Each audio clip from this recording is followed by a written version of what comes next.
Hello, welcome to another episode of the Unstable Podcast with me, Ricky Balshaw. We've got a different guest today. We've gone for my dad. All right, Dad. All right, Rick. How you doing, mate? You all right? All right. Yeah, sound. But basically, we couldn't get anyone of note, so walking brought this past. guy in. Introduce yourself. I'm Mick Balshaw, obviously Ricky's dad. I'm responsible for that. For this Okay. fine specimen of a man. But no, obviously, like with the nature of the podcast, talking about some dark stuff, and you've had a bit of a rough time lately, haven't you? I have, yeah, absolutely. Yeah, with the old prostate cancer. Yep. Yeah. We've got you on basically because I think it's important, and you do too. We've had this chat. They're like, men don't talk. You know what I mean? So, we're going to talk about some stuff today that's men don't want to talk about, basically. No, I speak to men every day. I'm on a forum. Gay. I say I speak to men. Gay. It's their wives, their girlfriends. Yeah. That ask me the questions. Yeah. I can't give them any help in their journey. I can only tell them how I come to my decision on removal of prostate and how I come to that. Yeah. Everybody's different, so I can just tell them my story. Yeah, and I think that's important. Men to share their stories, and then people who are listening can draw from it what they want, basically, can't they? Yeah. So let's start from the beginning. You getting diagnosed. Tell us how that happened. Well, obviously, I already know the answer, but they don't. Yeah, okay. I had a smash on a bike. I was coming home from work on Ludlow Road there. Car pulled out, T-boned me. Had a scan from my back. Yeah. And they sort of said, phoned me up and said, never mind your back. You got a shadow on your prostate. Yeah. So I knew from the conversation that they knew. Yeah. So straight away transferred to Lyndon Davis. Well, there's not many things that a shadow on the prostate could be, is there? No, I knew at that time I got cancer. So I went through all the biopsy, all the scans, bone scans to see if it was spread in my body. Yeah. But they told me it contained in the prostate. So then, now they only give you your choices. They don't give you any help whatsoever. What do you mean? They give you you can have radiation. Right. There's injections you can have. All this. But they don't advise. Is that what you mean? Don't advise nothing. Okay. Okay. So they give me options. So it was then up to me to decide. So I did all the research. What were the options? Sorry to interrupt you there. What did they offer you? Radiation treatment. Yeah. There was a beam. I can't remember like the name. Photon beam. Yeah, thing. something like that. Yeah. And I can't remember. I can't remember the other lot, but I quickly come to removal because for me it was easy. It was preserve life. Yeah. So all the others were maybes. You know, maybe. Yeah. The removal was we're taking the cancer out of your body. Mm-hmm. So I sort of opted for that because I just wanted it gone. Mm-hmm. Then you get on to this is what men don't talk about. They don't even tell people they got prostate cancer because of the stigma of you can have erection problems, urinary problems, so you can piddle yourself and stuff. So a lot of men don't even tell their work or anybody that they've had it. But I think it's really important that we talk. I'm talking to a lot of people, and it's their wives that want to know, not the men themselves. Yeah. It's strange, they're asking the wife to ask me a question. So you reckon they're asking the wife to do it, but do you reckon they're doing that to save face themselves, or do you reckon it's coming from the woman? I just think as men, we're not used, like women they get babies, the world and his dog looks at them, checks them over, they have checkups. Yeah. Men have nothing. I remember when I first went for a prostate test, you have your finger up the bum, they don't do it now. It's a PSA if they don't do that anymore, I'm not doing it. And I went and I come out and I remember I was walking, I thought, I felt violated, Well, it's absolutely ridiculous, Yeah. but I felt violated, in some way. Anyway, so I quickly come to the decision I wanted removal. So then I Google it more, and there is an operation where they do robotic, and it saves your nerves. It tries to save your nerve bundles, so you've got more chance of having a sex life after. Yeah, it's not because that's the thing, innit? Just to explain, like if that's the prostate, you got the nerves that sort of nerves run around down. you like spider web, and I think it took about 6-8 hours. This actual robot that does it, and they cut around saving nerves, but they have to heal. It's them nerves, isn't it, that control your erection and right, stuff. Yeah. So the other side of it is your prostate controls your urine flow. Okay. Stop, start. Yeah. So when men, as they get older, they dribble a bit. It's your prostate swelling up and pushing on your bladder. Right. Basically. Okay. Right. It doesn't work as well. But women have got a pelvic floor muscle. Yeah. So have we, but it's dormant because the prostate does it. I know about that muscle because this is a funny story for you. When we're doing all like the stuff with the strength and conditioning, the squad training, and they're telling us to engage this muscle, and I hadn't got a clue what it was. No.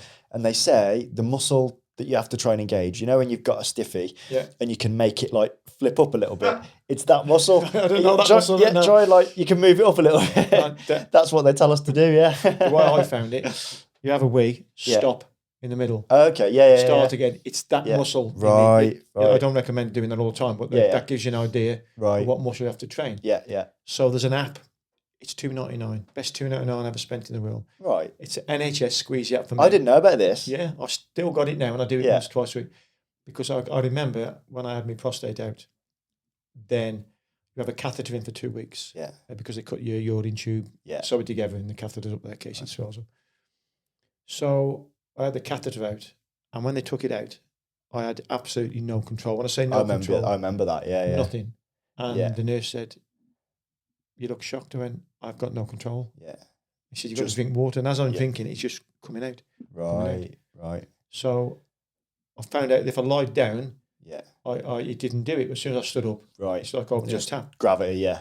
So I remember, I'm in a new relationship with Nikki, really. It was 4 or 5 months. Yeah, we'll get into that in a bit. Yeah. Right? Yeah. And she's picking me up, and I had to put a pad down. Yeah. And just get in the car. And she said, I made a joke of it. You have to. You can't not at that point. No, that's it. And I just get me home. Yeah. So then they told me about this pelvic floor exercise in NHS app. Yeah. Downloaded it. And it still took me 3 months. I got it. Luckily, I got it back. Yeah. Some men don't. Yeah. It just changes their life from the moment they come out. Well, the nerve web is so tight around that. It only takes a couple to be damaged, doesn't it? And you can... But your pelvic floor is dormant. Yeah. Women have babies and have to do the exercises because it's, Yeah. They have the ups moment. Well, it happens. It happened with me. Yeah. So eventually got control of that.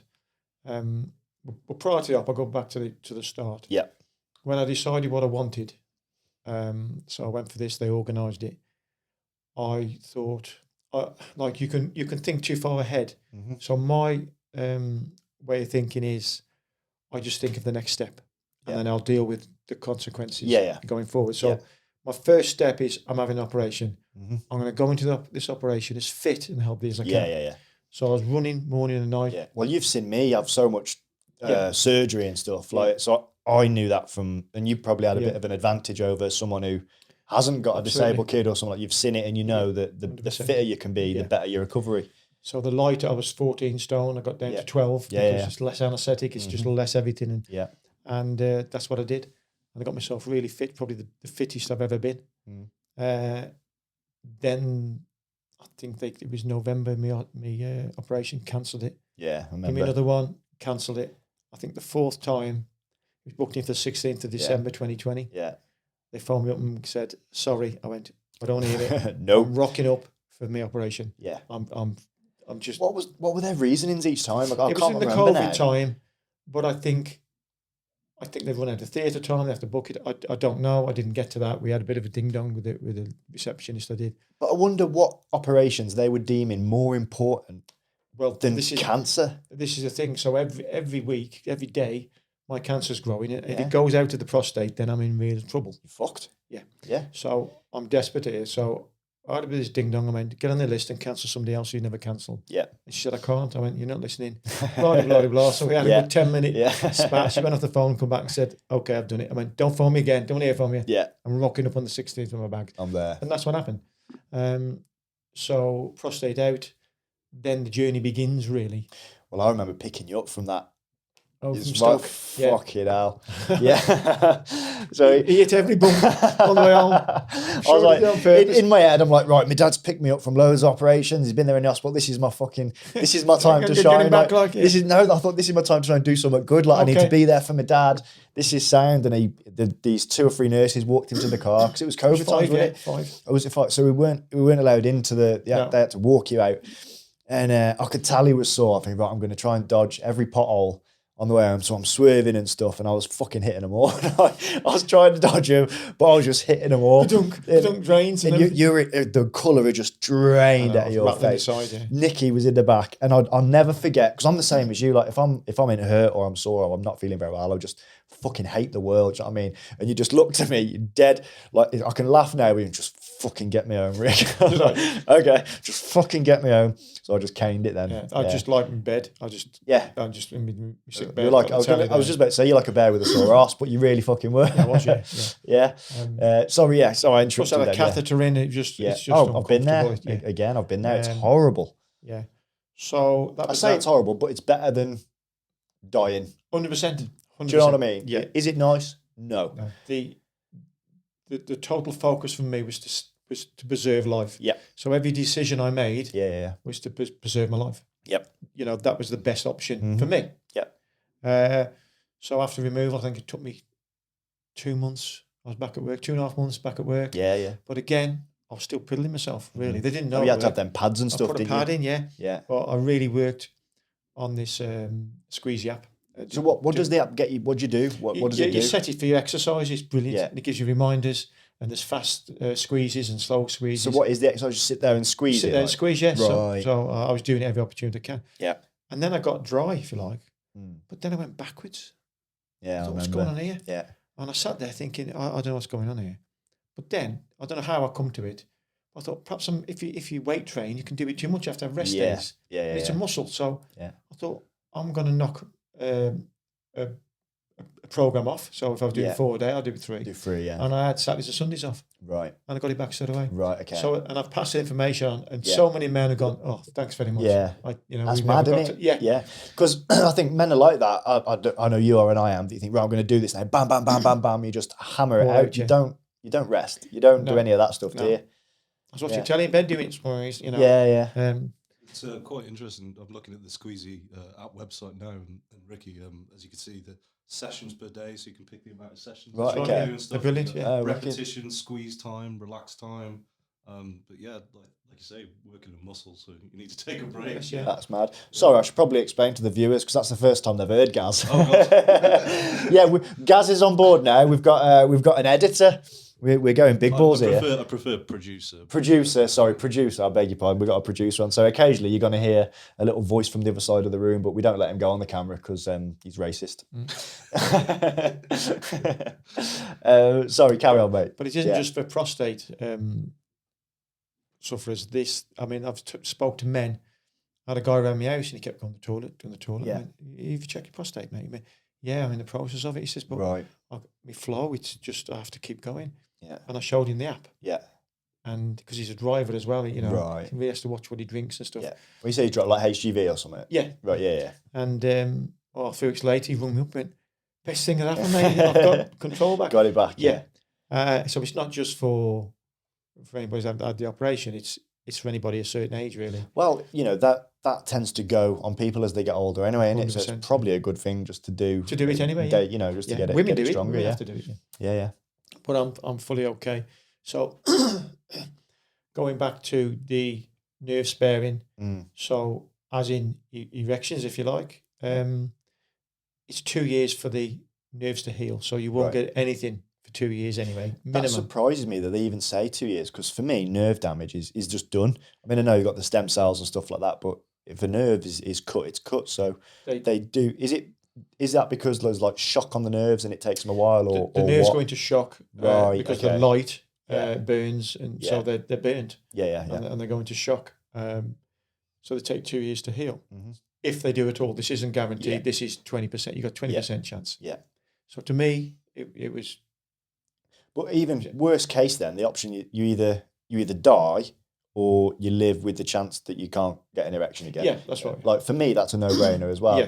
But for a lot of men, that'll put them off getting the option. You know, does, from your experience chatting to these people, do a lot of people get put off by that option? Some people, I'd say 80% bury their head in the sand. Right. Okay. Plus, you're looking generally at older guys. Yeah. You know, above 50. Yeah. You know, 60. Probably married a long time. It's not their priority, if you like. Yeah. In life. Yeah, absolutely. At that time. So I think one, they embarrassed about it. Yeah. They're embarrassed about their peeing themselves and erections, because that comes hand in hand with prostate removal. Yeah, and it's quite a masculine thing, isn't it? I get men feel demasculated by not being able to get an erection. I understand that. I was talking to a guy today. We were talking on the phone for an hour. And a member of the groups that you're on, like? Yeah. Or, yeah. So okay, he said, can I call yesterday? No problem. So he's 10, 12 months post-op. Yeah. And he's saying, how did you cope? Blah, blah, blah. Yeah. With your mental strength, you know. Yeah. I says, I always just take one at a time, which I've said about the op. So after the op, I want to stop piddling myself. Tick. Yeah. You know, got there. Then I go on to the next tick. I want to get myself fit again. Yeah. Tick. I got my weight down again because I was sitting doing nothing and I like my food. Yeah.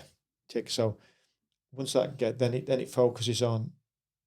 It was important to me to get my sex life back because I was in a new relationship. Well, yeah, we're going to talk about this, weren't we? Yeah. So you'd met Nikki, 5-6 months before? About 5 months before. Yeah. And I'm going through the process when I met her. Yeah. Yeah. And I did tell her, I was honest straight with her, you know. Yeah. And I did say to her, this ends when I have me up. Yeah. The relationship, because right, okay. I didn't know. I probably felt embarrassed, you know. You know, with everything I had to go through. Yeah. Well, that's a big thing, even for someone you've been with for 10 years, innit? Do you know what I mean? So for someone you've only met 5-6 months prior, that's a big thing. That's right. So I was all set for doing it on my own. Yeah. I remember speaking to Liam and yourself. Yeah.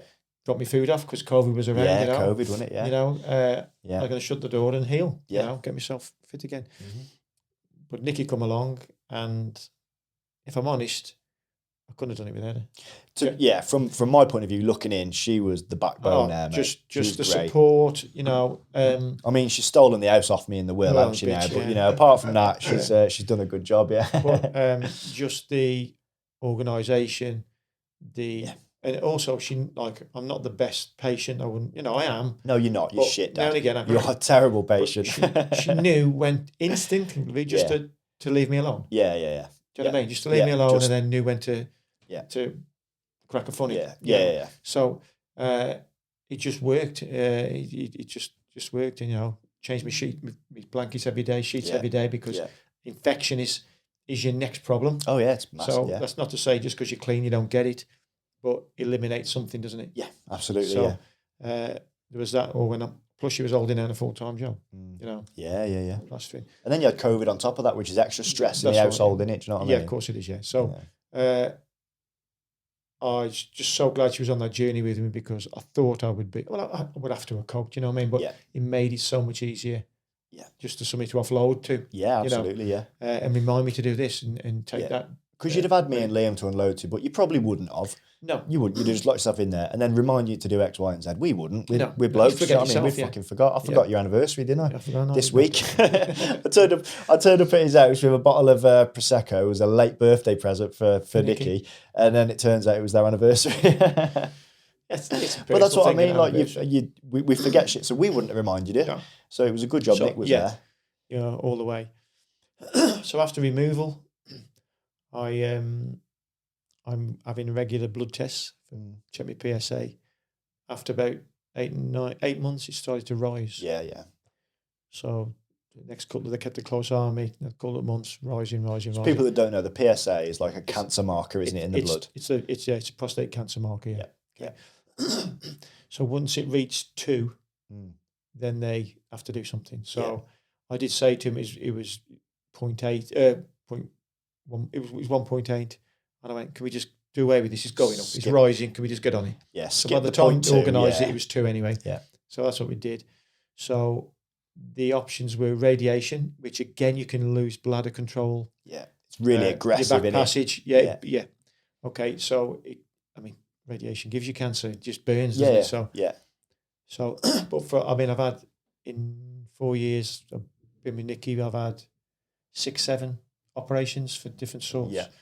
So because of that, the insides were bashed up anyway. So I opted for the radiation, but I went on the first day. It was 37 sessions. Yeah. So they give you a tattoo. So I've got 3 NHS tattoos. The they line you up. There, so the next 37 sessions, just bam, bam. Yeah.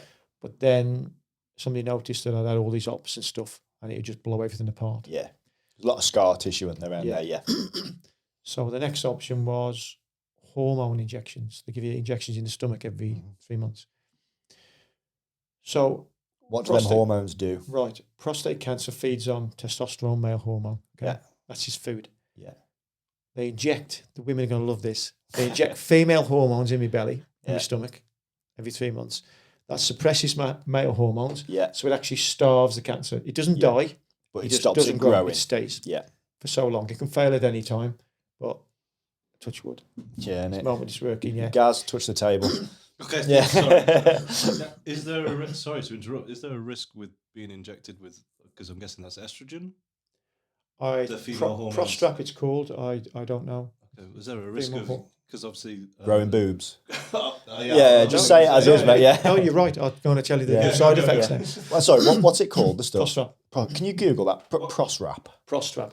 Prostrap. Postrap. Yeah. Go on, carry on. Sorry, yeah. So that is, it puts my body into a menopausal state. Yeah. So I'm a man having menopause. Menopause. Yeah. So I have the brain fog, the sweats, tiredness, fatigue, the sweats, sleep. I've got fans everywhere. I have a fan on all night. Yeah, I remember going to your house and it's just freezing. Yeah, freezing. You're there sweating. Yeah.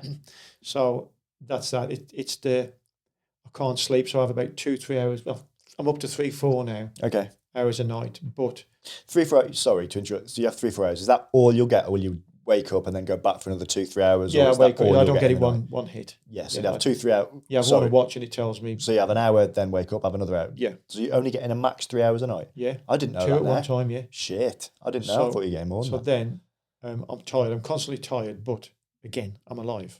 Yeah, yeah. Okay. Yeah. I was speaking to a nurse and she said, "How's everything?" I said, "Yeah, I'm really tired." She went, "Mick, you're alive." I went, "Yeah, thanks." Yeah, so it's right, isn't it? good, yeah, absolutely good. Down to earth to that one. Yeah.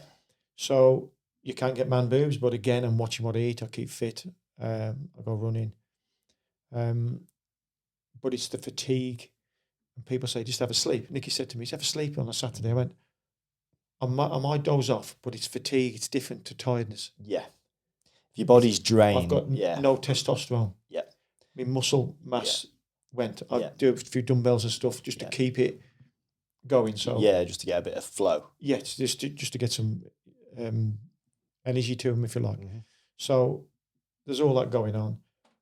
So now I've been on it for 2 years. Yeah. I'm on a break at the moment. Right, okay. And as soon as they test me every 4 months now, as soon as it goes up to 2 again, I'm back on it. So it was at 1.8. Has it dropped down again?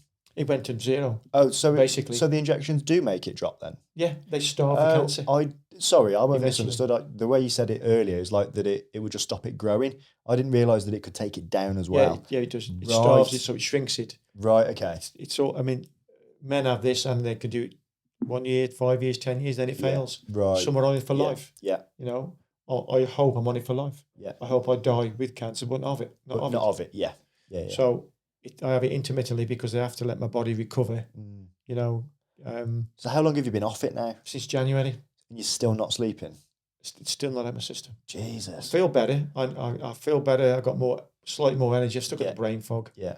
You know, fatigue, but not as bad. I can feel it getting better, but I think I'll be back on it before I fully recover. Right. Okay. Yeah. So me being me, I'm dieting, I'm running because I want to get as much weight off because I actually gain weight with that. Right. Okay. So in January I was 14 stone. Yeah. I mean, you lost loads of weight lately. 12.6 now. Right. Okay. Yeah. Okay. What's the target? 12.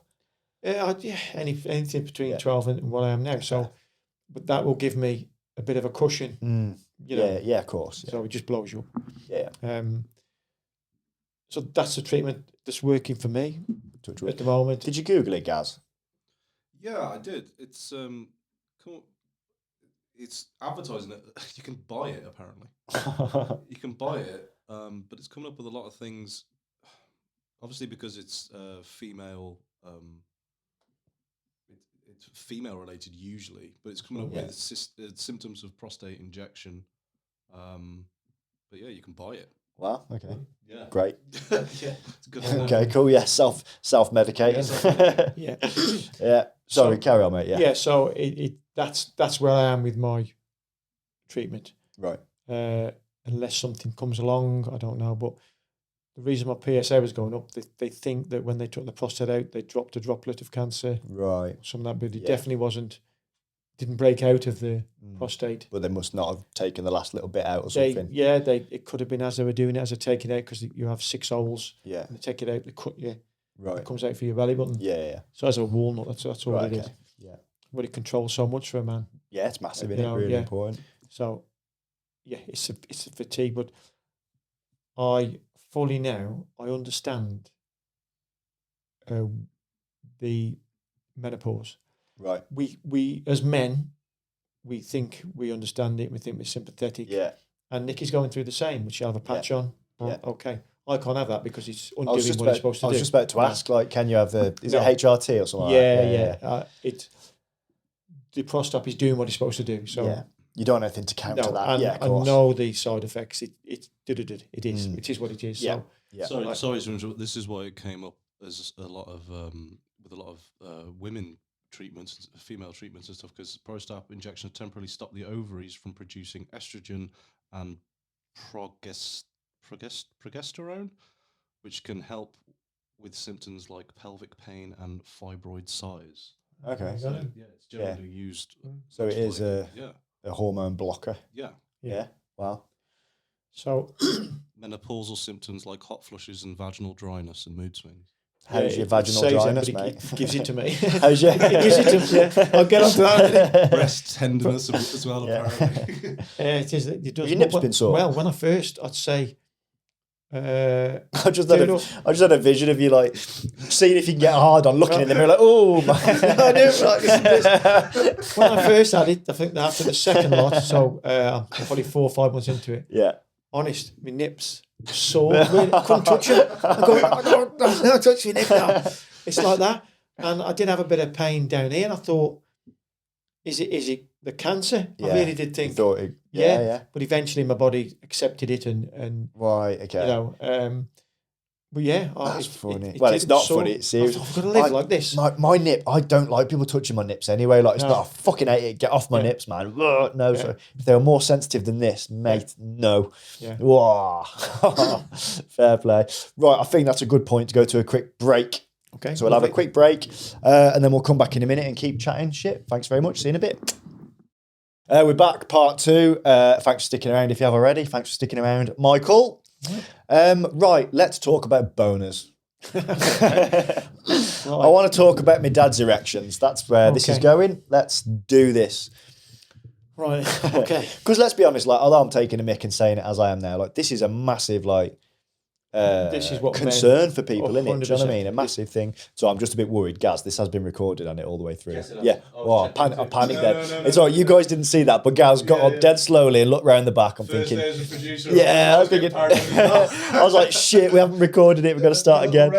Is it on there? Sound right. Panic over. Back to bonus. Right, bonus. Ricky said. But no, yeah, it is. Men don't want to talk about this stuff and it's a massive thing for people, or not in your case. It's hereditary. For me, it was a big part of why I went for the decision of robotic nerve sparing. That was the only reason, really. Yeah. Because I'm in a new relationship. Yeah. And she's 10 years younger than me. Yeah. You know, it all adds to and sex is a big part of your life, isn't it? Always, you know, right. Obviously we're father and son, but we've got a dead open relationship, you know. I mean, there's loads of stuff you can do in bed without that, but like what, Dad? So I remember going to the hospital. So many things I want to say. No, leave it. Come on, man, come on. So I'm going for a consultation in hospital, and they go for everything. How are you? How's your water works? And it comes up. How's your erections? I said nothing. So this was like, I don't know, 5 months, 5-6 months. Yeah. And she said, and couldn't get a thing. Dead. Yeah. Nothing. Yeah. And she said, well, do you want to? I said, well, the feeling in my head, I've got the feeling. Okay, so you still were. I don't know what you still got horny and stuff. You still want that was still there. Yeah. So sex drive. You still had a sex drive. That's what I was looking for. Yeah. That's right. But nothing happened. Yeah. And she says, "Come with me." Okay, then. All right. It's like that scene in a road trip in it with. Anyway, I'm just chatting shit. Go on. She said, "There's an injection you can have. If you've got no nerves or nothing, you stick this in your old man, and it works." Yeah. I said, "Really?" She said, "Yeah." She said, "I've got to give you some training now." You had to be trained how to she get got a hard little on by model the... and stuck it in. So she stuck it in, and then she's right. They put stuck it into a model. Into a model, the right? angle Yeah. and everything. Right. Okay. Then what? They had a modelled it like a dildo. No, it's just like a sausage, basically. Oh, right. Okay. Just to show the angle. Yeah. So she had to make sure I could do it. So they put a bit in. Yeah. Cavaject is called. Put a bit of Cavaject in just to make sure I wasn't allergic to anything. Yeah. So in it went. I mean, you just have to shut your eyes. I got the anger on, just shut me off. Here we go. So it goes into like the base, does it? Like the shaft? Yeah. Wallop. Right. Is it like one of the EpiPens? No. No, it's like a proper... It's a pen. Yeah. You break it, twist it, and you shake it up. Yeah. And then you set it to how much you want in. Yeah. And then you wallop. Whoa. But you have to get the gauge. I soon got to what worked good for me. Yeah. Because you don't put too much in because you end up in the hospital.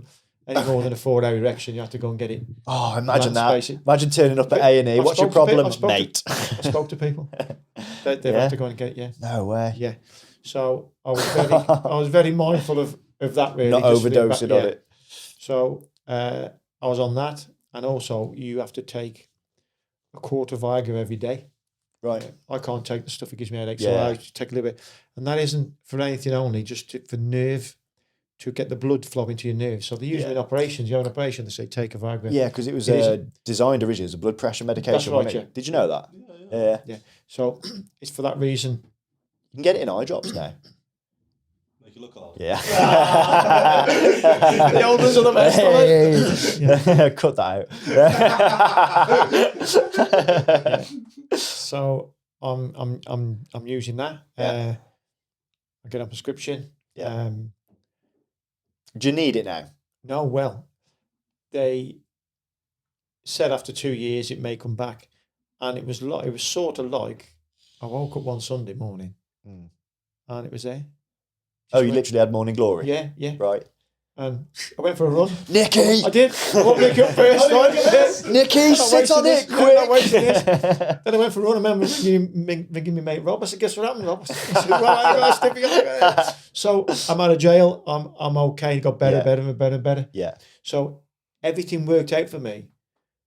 Did it? So obviously, let's go into detail a bit about that. You woke up, you had your first boner, and then like, I don't want to go into too much detail because it's your sex life with Nicky, but then you say it got better. So would you still have to, obviously Nicky be there doing whatever to get you hard, but like, would you still have to have a bit of Viagra, or would it just come, or was it slower to get hard? How did it come back slowly is what I'm trying to get at. I don't know that time, but I did start just taking quarter of a pill. Yeah. I think that was just for confidence. Yeah. Taking more than anything else. And then I just didn't need it. Just worked. Yeah. Just didn't need it, yeah. Cool. So I think everything I did, the fitness, may have resulted in, I don't know, but I spoke to a guy today, and this is why it's important to talk about. Yeah, we'll talk about the forums and stuff in a minute. I think that's dead important. I spoke to this guy today, and he's talking to me, and the guy is down. You can tell he's down. So I'm trying to lift the guy a bit. Yeah. And he says, I don't feel like a man. Yeah. And I went, neither did I. Yeah. I never did. And Nicky was so supportive. And I said, my wife was really supportive. He said, so is mine. Nicky said, don't matter. I said, but it matters to a man. Yeah, it does. Right. So it matters. I know this old cliche, you're not a man. I didn't feel complete. Yeah. I didn't. Yeah. So the day that happened, it was like a weight had been lifted, to be honest. I didn't realise that it bothered me as much as it did. Yeah. Like I say, I went for a run. Yeah. I was just on cloud 9. Yeah. With it still out. Like. Yeah. I thanked whoever I thanked. Yeah. Coming up to the traffic lights, poking it with you. Poking a little way. Poking the button. I'm going to cross. Boop, boop. So it is part of a man's mental health. Yeah, of course it is. Yeah. And that's why they shrink and hide it. They I suppose I was the way I'm put together. I face it and I talk about it. Yeah. You know. Well, we've always been like that, haven't we? As a Yeah, family, like you were like that with me and my disability That's growing right, up. yeah. It's like you You either chuck it on the table and you face it or you lose, don't you? Yeah. So I can make this better. What's going into operation as fit as I could. Yeah. That's so important. Yeah. I think anyway. Yeah, well, it is. I've had surgery, luckily not that, but the fitter you are going in, and the better, like the healthier you are. Yeah. You know, with nutrition, hydration, your sleep, your fitness, the better you're going to recover. 100%. Yeah. In anything. It's just your mental state. Really, you have to get your head around it, and yeah, I think we've all got a tendency to think too far ahead. Yeah. And everybody I speak to, I go, "Can I wind you back a bit? Can I wind you back?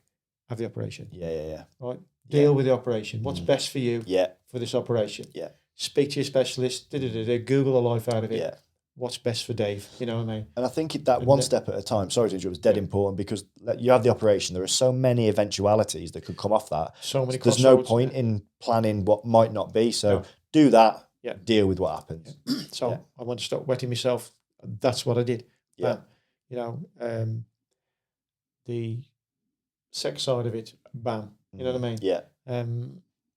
And if it had stayed like that, it stayed like it. You have to deal with it and make it the best you can. Yeah. But thankfully, I'm okay. I suppose I sometimes think that I had the robotic surgery. Perhaps that's why, because they cut it finely. Did they miss some? Is it my fault? Right. But then there's people who've had a full removal. The same. Yeah. You know.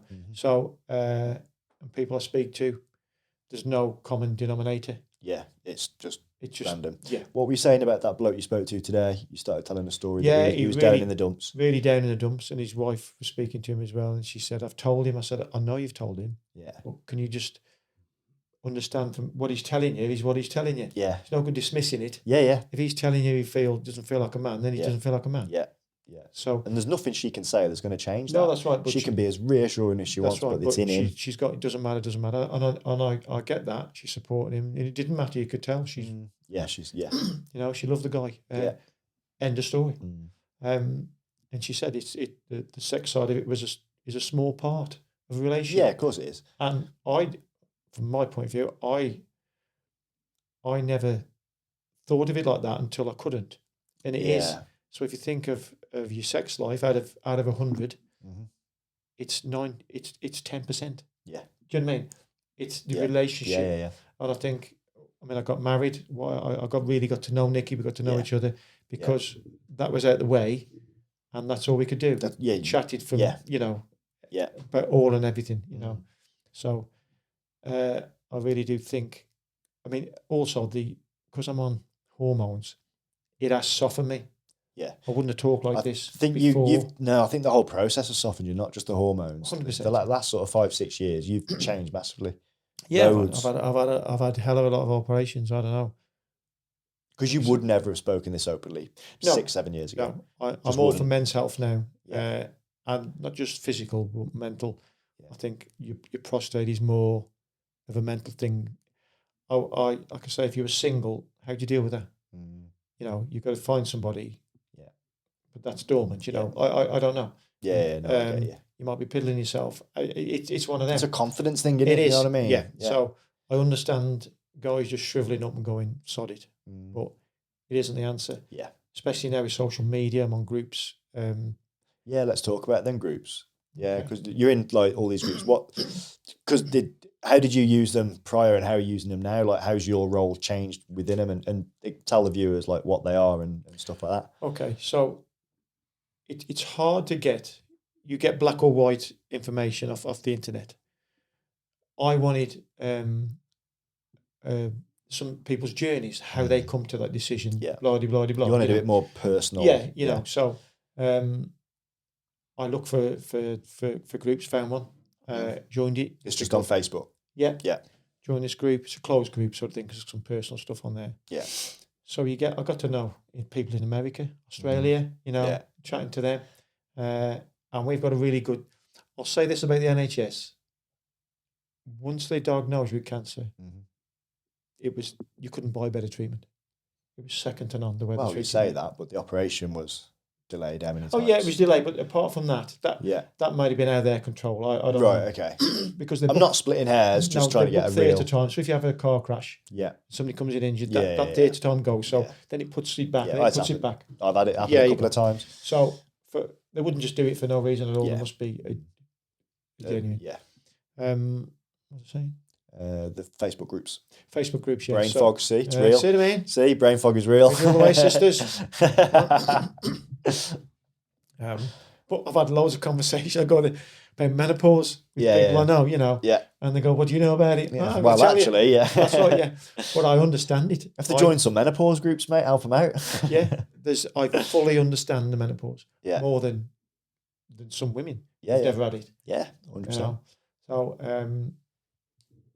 the groups, so I'm asking people's experience, blah, blah, blah. And it was hard to extract it at first. There isn't many that come forward with it. Yeah. But the odd one that really helped me. So I decided to help others, basically. Yeah, fair. So I can remember we was on a forum, we was talking.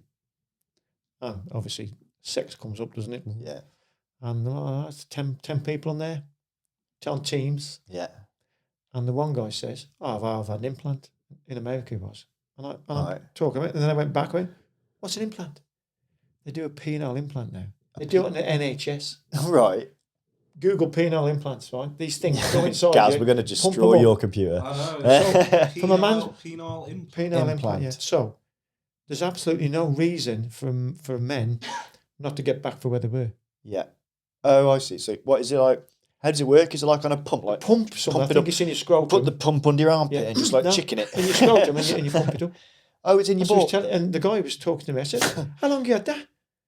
He said, about 6 years. That's amazing. You can get your missus, tickle the balls, and it gives you a genuine hard on. He said, listen, I'm single. He said, but he thinks I'm a superstar because you just pump it up. Just go. No. Yeah. No way. He says, I'm going to show you. So I'm going to show you. He drew the line at that. But then I Googled the life out of it. Yeah. And I do pass it on as well. Yeah. That information. There's also apparently a non-inflatable type of implant. That's right, on a spring or something, isn't it? Yeah. But the implants are... It's amazing what they can do in it. They're just flying out the window. So basically what you're saying is you might not be able to get a natural hard on, but there are absolutely things they can... Your sex life isn't going to stop. You need to ask. They don't give you these things. You need to go, what about that? Thank you. Because I think that's one of the main things that men have got in their head, innit? Oh, prostate cancer. Shit, I'm not going to be able to get an erection. That's right, yeah. I'm done. They don't worry about dying. You don't worry prostate cancer from dying, do you? When you're told it, men probably instantly go to that. I've had this conversation time and time again. They're trying to figure out what to do, and I'm going, this is what I did. Yeah. Come back to basics. What's best for you to preserve your life? Yeah. Because that's got to be somebody put a shotgun to your head and your balls. Yeah.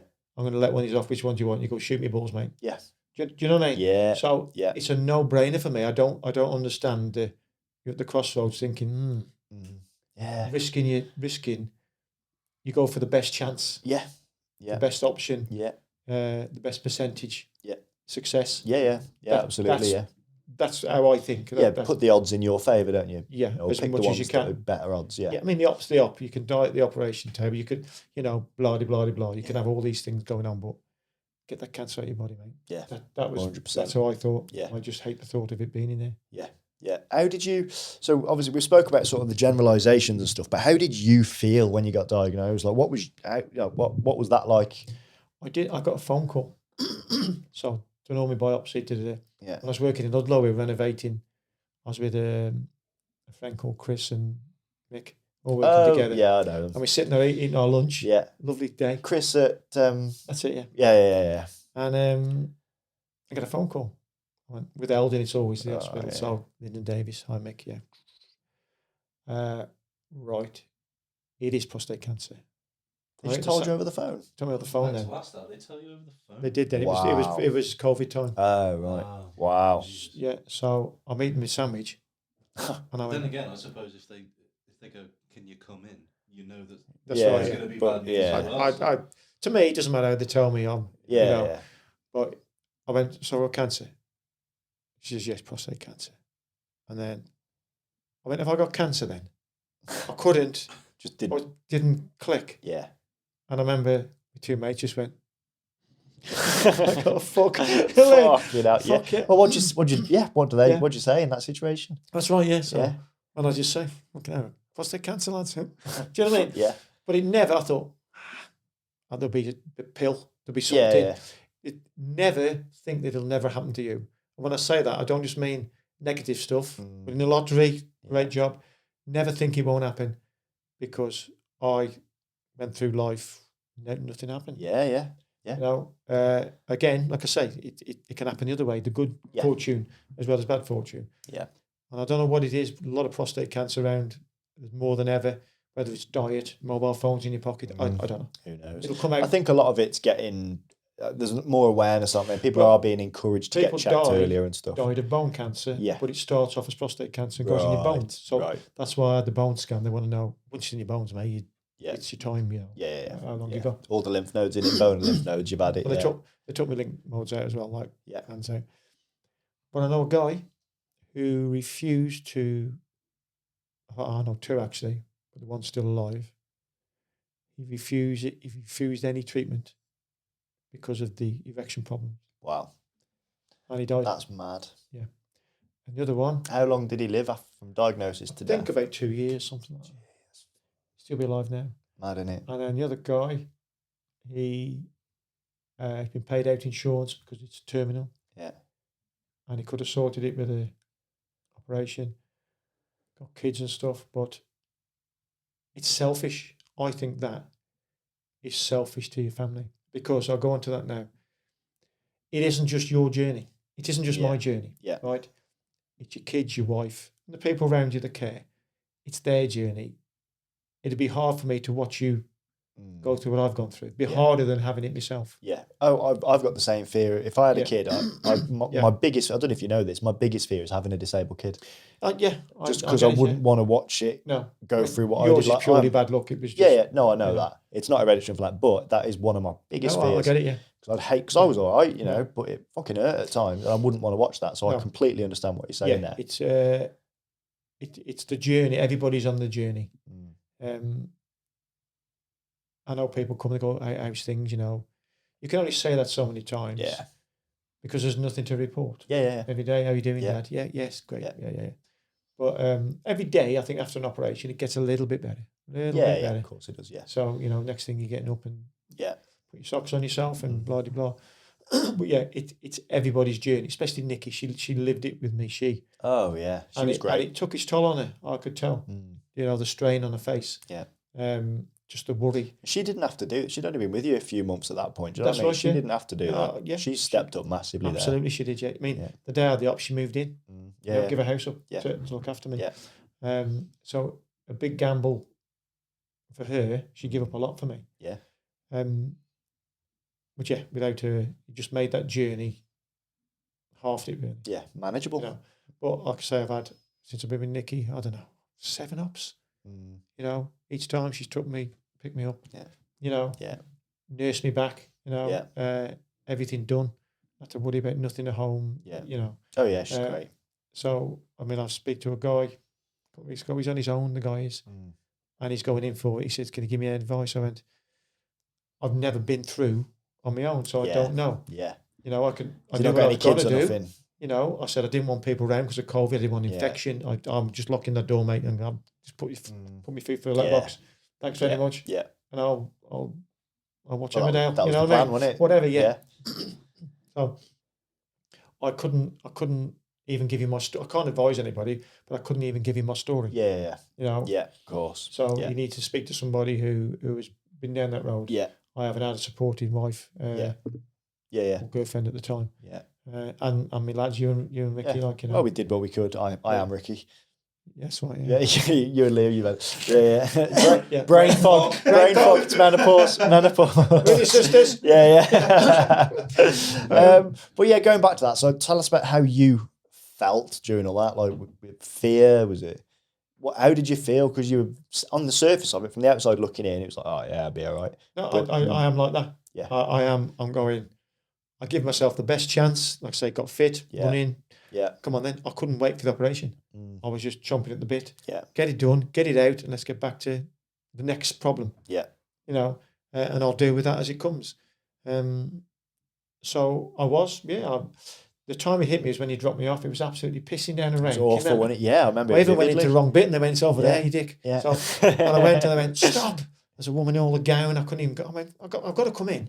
Yeah. You know what I mean? Yeah. Well, they I remember dropping you off. I'm having the op, whether I'm hot or not. You know what I mean? I'm a COVID. You're doing this up. Yeah. And let me in. And there's your bed. There's nobody in there. Just a bit. Yeah. Surgeon and the anaesthetist comes to me. You ready? I went, yeah. Just come on, get on. Just do it. Yeah.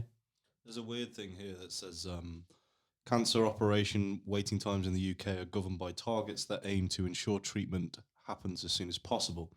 Urgent referral. Patients should receive treatment within 62 days of the hospital receiving an urgent referral. Decision to treat. Patients should receive treatment within 31 days of the decision to treat. Faster diagnosis. Patients should receive a diagnosis or ruling out of cancer within 28 days of referral. So how long was it for you? Like as you said, there were some cancellations. Oh, it was loads longer than that. Yeah, I got referred. I can honestly say they took hold of me and it just snowballed. Next thing they're contacting me by phone. I've got me scans, MRI, bone scan, blood tests, biopsy. That was painful. Yeah, I had that on my birthday, 60th birthday. I remember going in for that. Yeah, flipping day. And how did they do that? What was the procedure there? They go for your back passage. Yeah. Are you awake? Are you half out? What's you're fully awake. Right? Yeah. And they punch holes in your prostate. I think I had 12, 15 holes. The pain after the first one, I remember you telling me. You know, and they just get on with it. They take samples. Whoa. So my prostate cancer's on the right hand side, whatever. And they grade it. Yeah. They grade it. So mine was quite aggressive. So I was going to say, sorry to interrupt there, because you had a marker, but then when you actually went in, hadn't it gone up like 2 or 3 stages in that time that had been all delayed? It was like about ready to breach. Yeah. So I cannot fault these guys. And even now to the day, I get a call off them, consultation. Yeah. They go for everything. I've got a problem. I just ring up and they ring me back. Yeah. You know, I've got the direct dial. Amazing. To the nurses, yeah. But I think this is why it's so important. Like whenever you hear like the cancer adverts and all stuff like that, like people encourage you to get checked. This is why it's so important to get checked. Because if you hadn't had that crash, well, I was going to say, everything happens for the best. I truly believe that. You don't see it at the time. You don't get that job. You did whatever. It happens for the best. It's not your plan. I can remember coming around that bend. I was shifting. It was a lovely day. Yeah, and obviously within the speed limits because we're not doing anything illegal here. 60, and a car just pulled out and he was looking the other way and I just T-boned him. Oh. And he's trying to blame me. Well, hey-oh. So I remember thinking, I'm going to die here, even when coming up to the car. I remember thinking, we thought, go around the corner. Oh dear. Oh damn, blast. Oh sugar. Yeah. So because it was COVID, they phoned me next day, the insurance, within the save insurance. He said to me, "You're getting fuck all out of me." Watch this, yeah. And LV phoned me the next day. He said, "You okay?" I says, "Yeah, back injury, but I'm, okay." Me gear. How's your bike? I said, "In a wheelbarrow." Dead.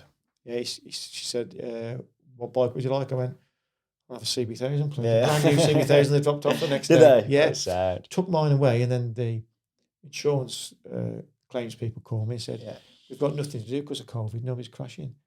We'd like us to rebuild the bike." Yeah. I says, "Yeah," and I had all nice cans on it. This bike come back. It was absolutely beautiful. Oh, wicked. Yeah. Just keeping them in the job, New foot, everything brand new. Yeah, I got a load of money back. I did for mine because it was a Motability. Yeah, they give us all, because we weren't allowed driving. Yeah. They give us all like 200 quid. Yeah, there you go. Yeah, there you go. So, anyway, sorry, I carry on. The crash, so then it ends the MRI. Yeah. Started my journey. So that actually saved my life, because the problem with prostate cancer, you don't know you've got it until you start having symptoms, as in bones, hip hurting, blah, blah, blah. Then it's too late. It goes into your brain, your lungs. That is too late, It's too late, yeah. So I think they look after women better than men, because women have the breast cancer scans, men have nothing. Yeah. And a lot of men die because they don't know. Yeah. They absolutely don't know what's going on. I wouldn't know. Yeah.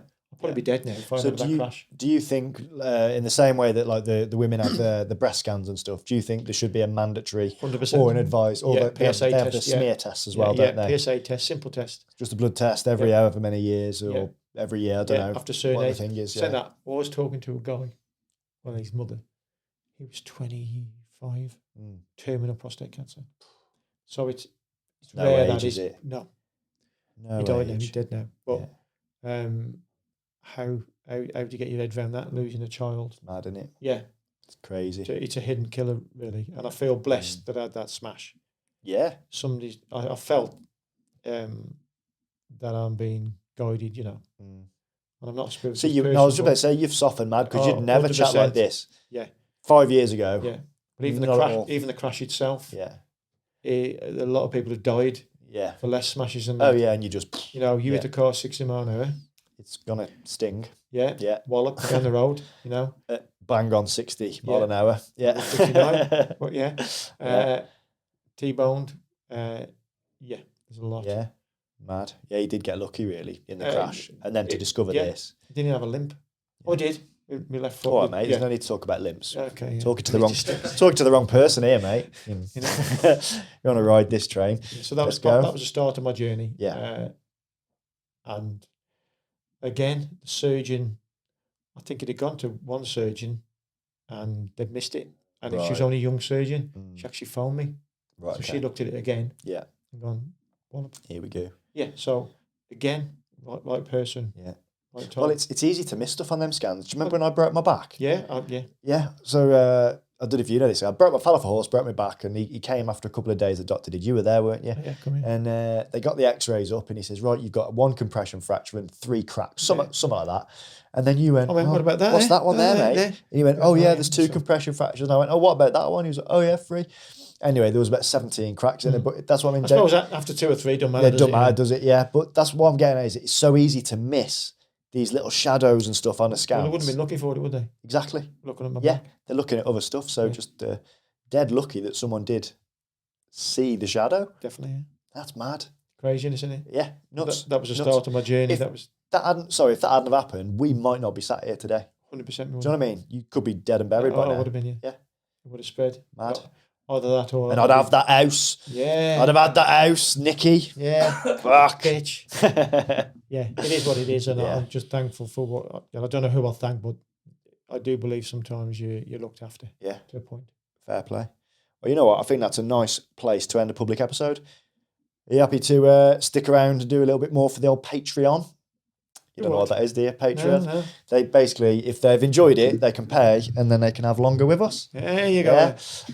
So we're going to put down in the description and stuff the I don't know, prostate I'm cancer. flush, by the way, now. Yeah. We'll put in the description the prostate cancer funding thing. So if you got any spare change, do donate to that. Badges. If you're struggling with prostate cancer or know someone who is, where can they find them forums, mate? Either contact me and I'll put you in the right direction. Yeah. So that's Mick Balshaw on Facebook. Again, we'll put it all in the description. Thanks for doing that today. Appreciate it. Respect. All right. We're going to go over to Patreon now. If you want to come and watch us, it's patreon.com/unstablepod. You get early access to all the episodes and extra content. So we're going to go across there. It's just £1 a month for the first 1,000 patrons. We've still got some left. So get involved, join the movement, and be part of it. Help us grow. Dad, thanks ever so much for coming. Really appreciate it, mate. No problem. Gaz, stop being racist. And we'll see you next week. Thanks very much.